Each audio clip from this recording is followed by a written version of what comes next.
Hi everyone, today we will talk about how to fix or how to solve TikTok when it says you are tapping too fast. To know how to fix or how to solve TikTok when it says you are tapping too fast, you should just go to Instagram settings here, and you will click.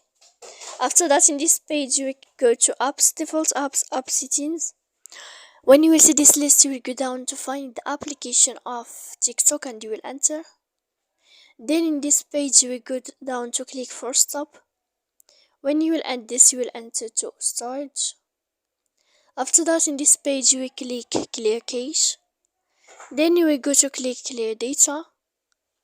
And when you will end all this stuff, you can update your application.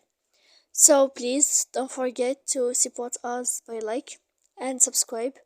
See you next time in another video.